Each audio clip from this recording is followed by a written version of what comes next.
Bahkan seandainya orang-orang Israel Zionis terus-menerus mereka tidak menghentikan kesombongannya, maka Allah akan mengutus seperti orang-orang yang terdahulu, mereka akan dihancurkan oleh orang-orang yang dolim lagi. Jadi terkadang menghancurkan musuh itu bukan orang-orang Islam, tapi mereka akan dihancurkan oleh orang-orang yang dolim lagi. Nah, bagaimanakah jawabannya? Yuk kita baca sejarah di masa lampau. Bahwa sehebat apapun peradaban suatu bangsa, apabila sudah murka kepada Allah, banyak mempropagandakan tentang kebohongan, terjadi ribuan genosida dan ancaman kebencian kepada setiap negara, maka akan Allah hancurkan sehancur-hancurnya, seperti telah dihancurkannya kaum Ad, kaum Samud, kaum Aikah, dan kaum Bani Israel yang telah terdahulu.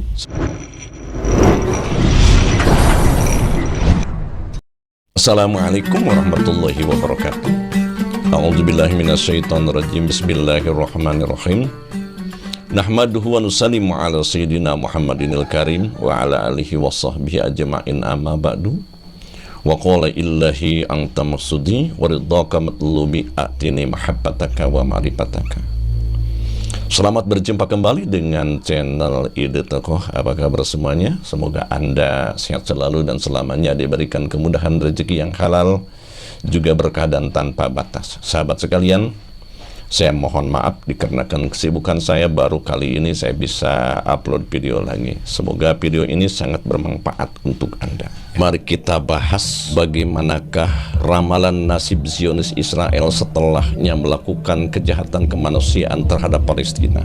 Sahabat sekalian, sebenarnya tidak semua orang Israel itu salah.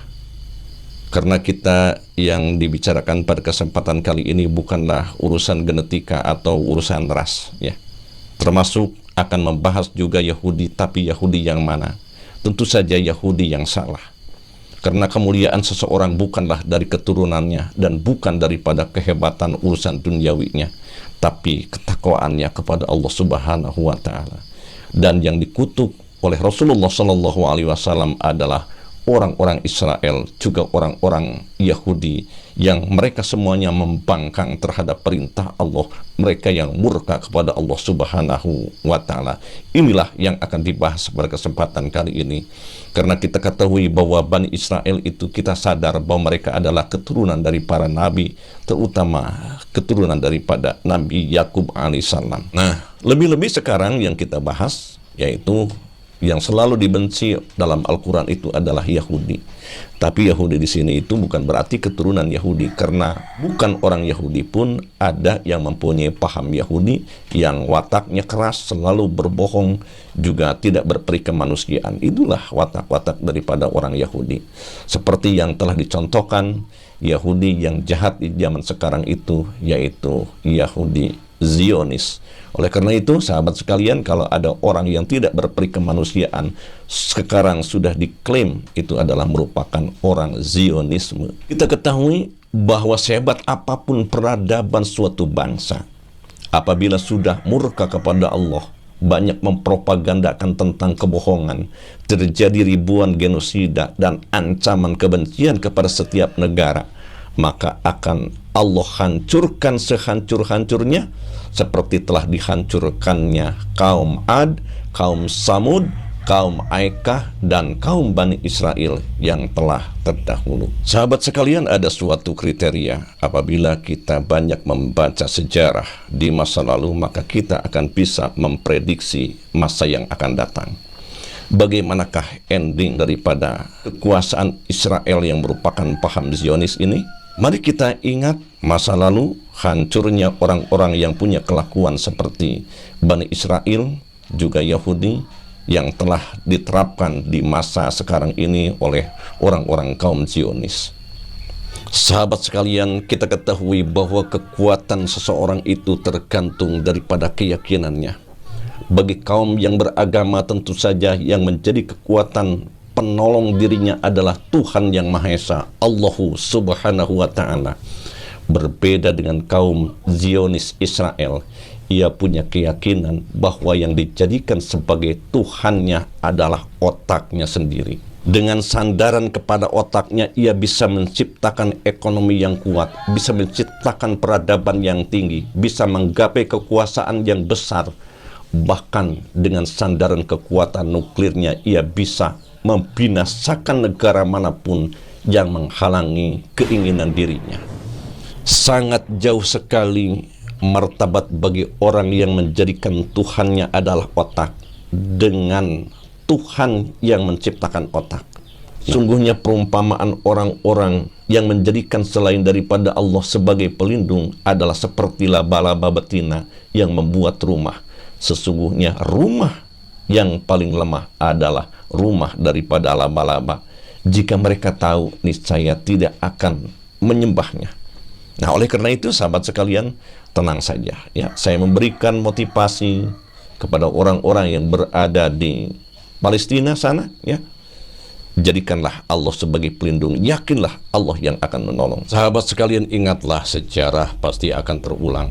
Andai kata dulu zaman Bani Israel, zaman Yahudi, orang-orang yang sombong itu akan dihancurkan sehancur-hancurnya oleh Allah, ternyata ini telah terbukti beberapa kali.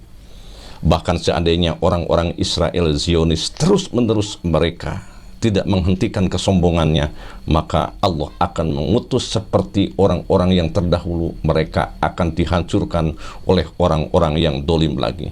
Jadi terkadang menghancurkan musuh itu bukan orang-orang Islam, tapi mereka akan dihancurkan oleh orang-orang yang dolim lagi. Nah, bagaimanakah jawabannya? Yuk kita baca sejarah di masa lampau. Salah satu bukti daripada kehancuran Bani Israel, ada beberapa negara yang menghancurkan Bani Israel karena kekufuran dan kedoliman yang telah ia alami. Nah, sepeninggalnya Nabi Sulaiman alaihissalam, maka orang-orang Yahudi juga orang-orang Bani Israel kembali kufur kepada Allah Subhanahu wa Ta'ala. Bahkan karena dolimnya, tempat suci yang bernama Baitul Maqdis yang dibangun oleh Nabi Sulaiman alaihissalam dijadikannya sebagai tempat maksiat, dijadikannya sebagai tempat judi, juga mabuk-mabukan. Sungguh keterlaluan. Maka oleh karena itu Allah akan memberikan kehancuran kepada kaum Bani Israel yang dolim tersebut. Dan ini dibuktikan bahwa dihancurkannya adalah orang-orang yang dolim lagi. Di antaranya ada beberapa negara yang menghancurkan kaum Bani Israel. Di antaranya adalah kerajaan Asyur pada tahun 722 sebelum Masehi, kemudian kerajaan Babilonia pada tahun 586 sebelum Masehi, kemudian kerajaan Romawi 70 tahun sebelum Masehi. Dan yang menghancurkan orang-orang Bani Israel ini adalah bukan orang Islam, bukan orang yang bertauhid kepada Allah. Saya akan memberikan contoh suatu sejarah yang telah menghancurkan Bani Israel dari kerajaan yang dolim, yaitu dari Babilonia. Saat itu karena kekufuran orang-orang Bani Israel, maka Allah mengutus lagi seorang nabi yang bernama Nabi Daniel. Setelahnya ia membaca kitab Taurat, kemudian beliau bermimpi akan datang suatu kaum dari negeri Babilonia yang dipimpin oleh seorang anak yatim untuk menghancurkan kaum Bani Israel karena kekufurannya, yang bernama Nebukadnezar atau yang terkenal Bukhtanasar. Nah, sahabat sekalian, kita ketahui bahwa Nabi Daniel ini bermaksud untuk mencari anak yatim yang bernama Nebukadnezar tadi ke daerah Babilonia.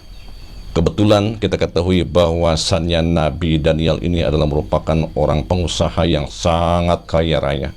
Ia bermaksud membagikan sebagian dari hartanya untuk anak yatim. Maka Nabi Daniel berangkat beserta pengawalnya menemui Raja Babilonia yang bernama Raja Sanharib untuk mengumpulkan anak yatim sekota Babilonia. Setelah terkumpul dan dibagi santunan kepada mereka, ditanya barangkali ada anak yatim yang bernama Nebukadnezar. Tetapi di antara mereka tidak menemukan satu pun nama Nebukadnezar. Setelah dicari oleh pengawal Nabi Daniel ini, ternyata ada seorang anak yang sedang tertidur tergeletak di pinggir jalan dengan pakaian yang lusuh dan sangat kotor. Setelah itu ia ditanya, siapa namamu nak? Namaku Nebukadnezar. Kaget pengawalnya Nabi Daniel. Kenapa ya Nebukadnezar ada di sini? Nak, kenapa kamu ada di sini? Saya sedang mencari sepercik uang untuk bertahan hidup.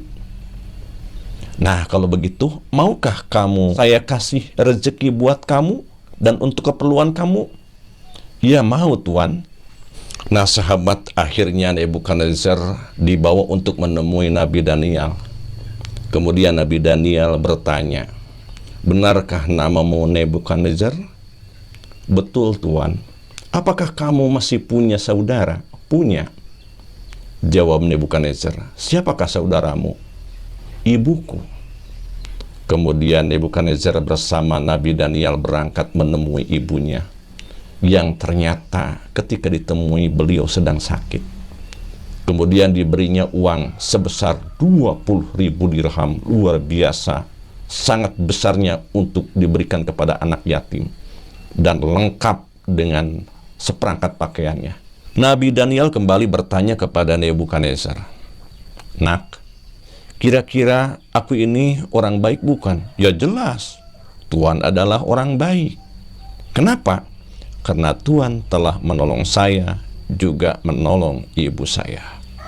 Nah, kalau begitu bersediakah kamu kira-kira menolong saya?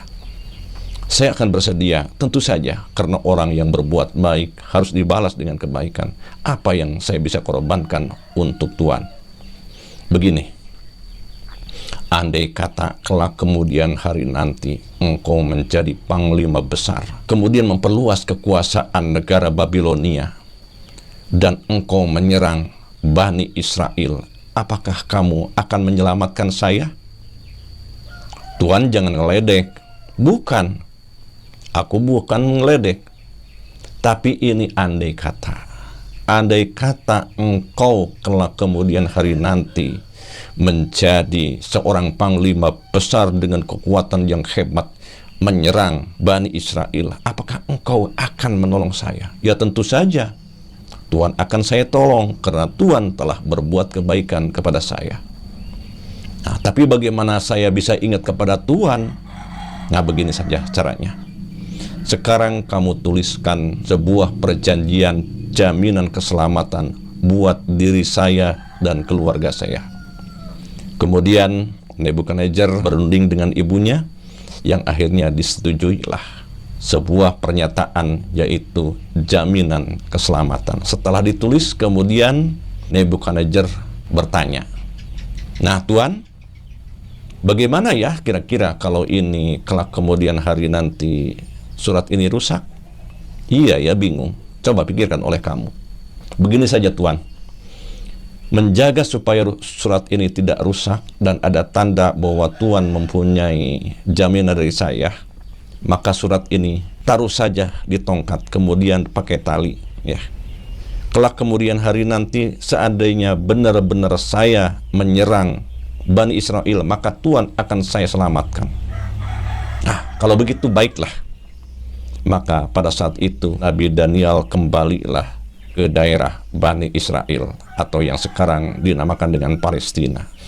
Nah, atas jasa daripada Nabi Daniel, akhirnya Nebukadnezar berhasil bekerja di sebuah kerajaan Babilonia, yaitu Raja Sanharib, dan ia menjadi pesuruh raja.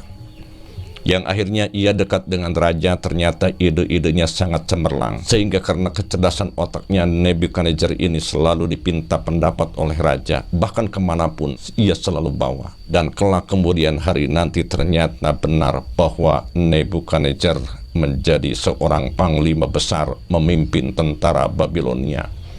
Dan singkat cerita, kelak kemudian hari nanti Nebukadnezar ini menjadi seorang raja yang sangat berkuasa di daerah Babilonia. Sahabat sekalian, ternyata semua kata-kata dan rencana daripada Nabi Daniel ini terbukti. Ternyata suatu saat setelahnya besar, Nebukadnezar ini datang membawa pasukan dari Babilonia dengan pasukan yang sangat besar untuk menghancurkan Bani Israel.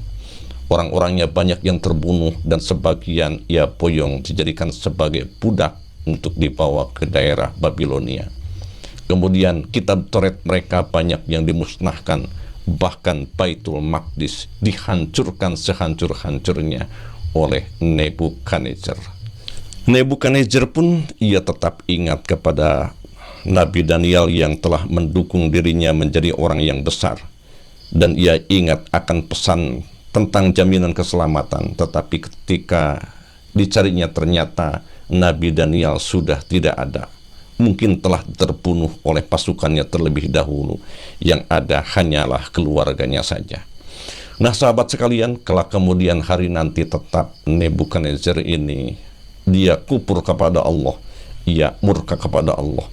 Bahkan karena dengan perilakunya beliau kelak menjadi orang gila, yang mana kegilaan tersebut merasa dirinya menjadi sapi, merangkak seperti sapi dan makan rumput. Itu saking hina-hinanya, dan kematiannya tragis karena adanya nyamuk yang masuk ke telinga. Itulah yang menjadi asbab daripada kematian Nebukadnezar yang dihinakan oleh Allah karena kekufurannya.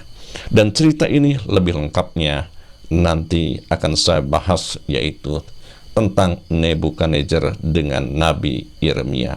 Bagi saudara-saudaraku yang berada di Palestina, kembalilah engkau semakin mempertambah keyakinan untuk mendekat kepada Allah. Yakinlah Allah yang akan menolong. Adapun mereka yang sudah meninggal, mereka yakin sudah menjadi syuhada. Mereka semuanya syahid di hadapan Allah, dan semuanya akan masuk ke dalam surga. Adapun bila kita, siapapun orangnya, termasuk orang-orang yang berada di Palestina, benar-benar hatinya selalu berzikir kepada Allah, selalu memohon kepada Allah, selalu bersandar kepada Allah, berarti kita sudah berada di pihak Allah. Sedangkan bagi Zionis yang sedang menjajahmu, hakikatnya bukan menjajah dirimu, tapi ia sedang menjajah dan menghinakan dirinya sendiri. Terima kasih atas segala perhatian, mohon maaf atas segala kesalahan, dan bila mana Anda suka dengan video ini, tolong tekan tombol subscribe, like, dan share kepada teman-teman Anda, dan bahas komentar yang berada di bawah ini. Terima kasih. Billahi taufiq wal hidayah. Wassalamualaikum warahmatullahi wabarakatuh.